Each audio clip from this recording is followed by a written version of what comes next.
जब कभी घर में शादी ब्याह होता है और घर में नई बहू आती है तो सलाह देने वाले मुफ्त में सलाह देते हैं, पर उसका असर कितना बुरा होता है उसका अंदाज़ा कभी नहीं लगाते।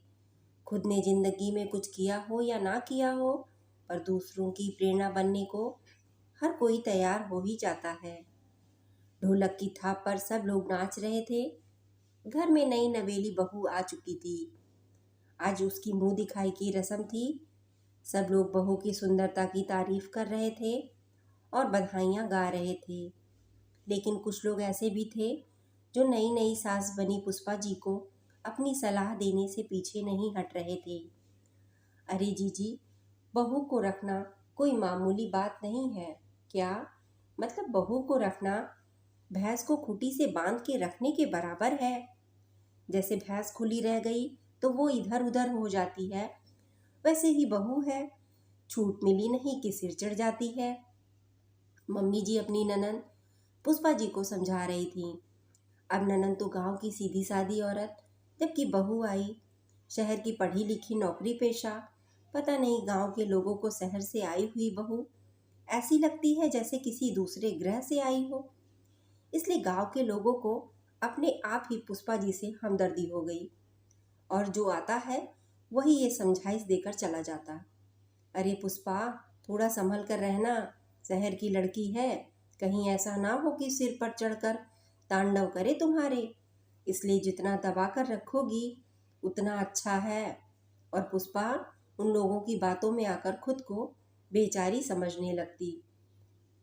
अपने बेटे को संभाल कर रखना, कहीं ऐसा ना हो कि शहरी बहू बेटे को लेकर फुर्र हो जाए और तू हाथ मलती रह जाए। पुष्पा जी ने भी लोगों की बातों में आकर इन कुछ दिनों में खुद को बेचारी और बहू को अत्याचारी सोचकर कई सपने भी देख लिए। कुछ दिन तो रीति रिवाज और एक दूसरे को समझने और समझाने में लग गए। लेकिन कुछ दिनों बाद बेटा बहू शहर जाने के लिए तैयार हो गए तो पुष्पा जी अपने बेटे पूरब को समझाने लगी। बेटा, बहू पर नज़र रखना, कहीं ऐसा ना हो कि हाथ से निकल जाए और अपनी मनमानी करने लग जाए। अरे माँ, कैसी बात कर रही हो तुम? तुम्हारी बहू पढ़ी लिखी है, समझदार है, कोई बच्ची तो नहीं जो हाथ से निकल जाएगी। हाँ, तू बस मेरा मजाक बना। बेटा, गांव के सभी बुजुर्ग कहते हैं कि बहू को रखना भैंस की खूंटी से बांध के रखने के बराबर है। कहीं ऐसा ना हो कि तू हाथ मलता रह जाए। और पैसे टके के मामले में अभी उसे सब कुछ बताने की ज़रूरत नहीं है। नई नहीं है, क्या पता हाथ में बरकत है या नहीं। क्या माँ, कितनी बार समझाया है तुम्हें, इन गांव के फालतू औरतों के साथ मत बैठा करो। बेवजह की बुद्धि देकर चली जाती हैं और कुछ भी नहीं। हाँ, अब तो तुझे शहर की बीवी आ गई है, अब तो तुझे गांव की सारी औरतें फालतू ही और गंवार ही लगेंगी। कहीं ऐसा ना हो एक दिन माँ ने भी गंवार लगने लग जाए तुझे। हाँ, ठीक ठीक है, चलो कोई नहीं, ध्यान रखूँगा। ये कहकर पूरब ने बात को वहीं ख़त्म किया और अपनी पत्नी के साथ शहर रवाना हो गया। पर शहर आने के बाद भी माँ जी को चैन नहीं था। आए दिन फ़ोन करके सारे हाल चाल तो पूछती ही पूछती, साथ में 10 सलाह भी देती। स्नेहा की हर हरकत का पूरा ध्यान रखती। वो कब क्या करती हर चीज़ के बारे में पूरब से ज़रूर पूछती। अब कोई इंसान बार बार एक ही बात बोलता रहे तो थोड़ा बहुत असर तो होता ही है। पूरब भी धीरे धीरे अपनी माँ का समर्थन करने लगा। पूरब किसी न किसी बात को लेकर स्नेहा को टोक देता तो दोनों में लड़ाई झगड़े और बढ़ जाते। धीरे धीरे दोनों में झगड़े बढ़ने लगे। अब तो एक दिन ऐसा कि स्नेहा अपने ससुराल में जाकर बैठ गई। बस पुष्पा जी ने इसी बात को तिल का ताड़ बनाया और पूरब ने बिना बुद्धि के अपनी माँ की बात पर अमल किया।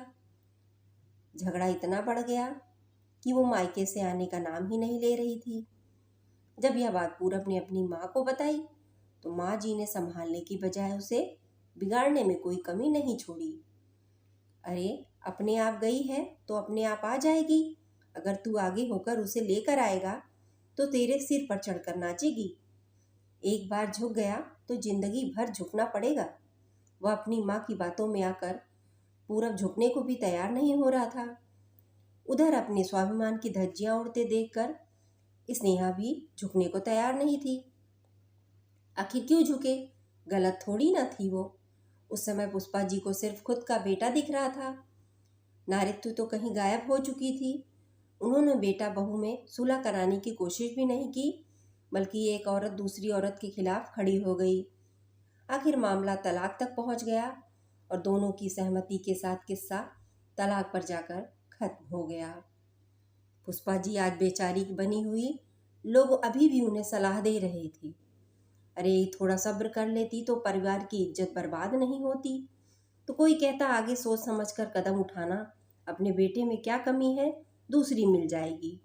दोनों की कहानी साथ में शुरू होकर ख़त्म भी हो गई, पर सलाह देने वाले मुफ्त की सलाह देने से बाज नहीं आए। दोस्तों, आपको कहानी कैसी लगी कमेंट में अपनी राय ज़रूर शेयर करें। कहानी पसंद आई हो तो चैनल को लाइक, शेयर और सब्सक्राइब करना ना भूलें। मिलते हैं एक नई कहानी के साथ, तब तक के लिए धन्यवाद।